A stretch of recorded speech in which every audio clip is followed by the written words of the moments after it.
So what makes me cranky about Beauty and the Beast? Mrs. Potts and the rest of the CGI furniture.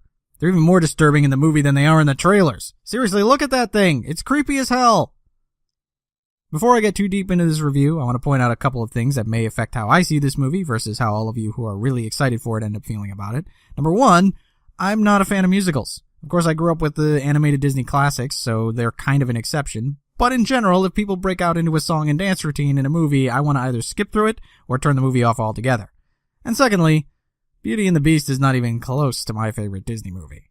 That being said, when this movie wasn't working to give me nightmares about my furniture coming to life, it was just kind of boring. No doubt because I've seen Beauty and the Beast a few dozen times since I was a kid, and so much of this movie is the same stuff from the animated feature. They work really hard to recreate the animation almost shot for shot and word for word most of the time, with the new stuff sparsely sprinkled in here and there. So if you were crossing your fingers for a faithful adaptation, you got it. But, frankly, I don't think it's going to be what people want because, ironically, it's the new stuff that I actually enjoyed, and the old stuff was just boring and oftentimes downright unsettling. You see, not only is the new stuff, well, new, but for the most part it actually plays out like a movie set in the real world, where characters talk like real people talk and act like real people act. With the old stuff, they're doing everything they can to replicate the animation, and that just feels weird most of the time because the kind of exaggerations you get with animated characters do not translate well to the real world. Belle wandering through the streets singing about wanting more seems reasonable until the whole village joins in the song while they're going about their normal tasks. Gaston ogling himself in the mirror or dancing on tables in a pub singing about how great he is looks entirely normal in an animated context, where everything is that exaggerated. When it's a real person doing it, it looks, well, cartoonish. It comes off as some kind of weird cosplay situation, almost like a Broadway play, but without the obvious stage setting that gives your brain something to imagine around what's happening that can kind of reconcile it all together. Even when they're not doing things out of the ordinary for real people, it still feels weird because the actors simply can't mimic the exact movements, facial expressions, or vocal inflections of their animated counterparts, so it creates a little cognitive dissonance where everything just looks and sounds off and awkward in a way that's difficult to put into words. I guess the best example of this would be the horse. In the animated movie, the horse is anthropomorphized like most Disney animals, so when Belle says, "Take me to my father," it's no problem. The horse can nod and give her a look indicating it knows what she wants and remembers where he is. When Emma Watson hops on a regular old horse, though, it just stands there waiting for its master to lead it to a place she should have no idea how to find. The fact that there's tons of really obvious green screen work doesn't help either. It's practically Star Wars prequels level bad here, where you can tell that the actors are clearly not in that setting or looking at that thing. The CGI characters are, again, kind of disturbing, but they have some other problems being that detailed too. For example, Lumiere's face is so small that it's really difficult to see him talking or emoting, especially during the big Be Our Guest sequences where he's zipping about the screen.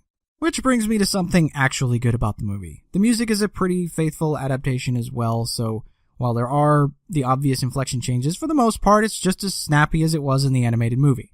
Assuming they didn't auto-tune her, Emma Watson did a fine job of hitting and holding her notes, and Emma Thompson does a passable Angela Lansbury.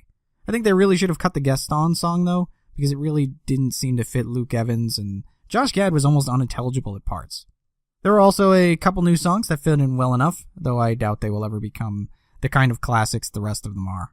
Another thing I found really amusing was how it seemed like they were preemptively working to address the eventual Honest Trailer or CinemaSins video.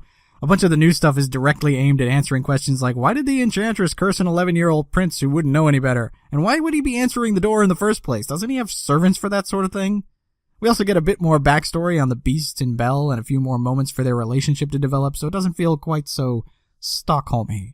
Naturally, they had to add some other, more modern social justice-style sentimentality in by making Belle a little bit more feminist and the cast somewhat more diverse in their appearance. While it's not the kind of in-your-face preachy stuff we tend to get, it does add to the overall feeling that things aren't quite right when an 18th century little provincial town that's so uptight it can't handle a woman being interested in reading would be perfectly okay with interracial relationships and the overt homosexuality of LeFou. But as I said, it's not a big deal, so put your protest signs down. Most of the LeFou stuff is going to go completely over your kids' heads, and the only scene they could even notice is too short and subtle to be an issue for anyone who wasn't really looking for it. Not that boycotting the movie would change anything if it were.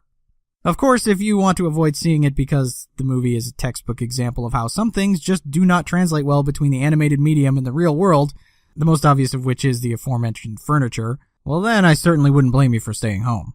But if your kids really want to see it, or you're a hardcore Beauty and the Beast fan, I'm not going to stop you from going to the theater, even though I'd say save your money and get a matinee, or just watch the animated one at home. In any case, this movie was definitely not my cup of tea. That's what I thought about the live-action Beauty and the Beast anyway. Tell me what you thought in the comments below, and let me know what your favorite Disney movie is too. And the moral of the story here is that you should definitely like the video and subscribe to my channel, because if you do otherwise, and it turns out that I am in fact a beautiful enchantress in disguise, you might get turned into a talking keyboard or something.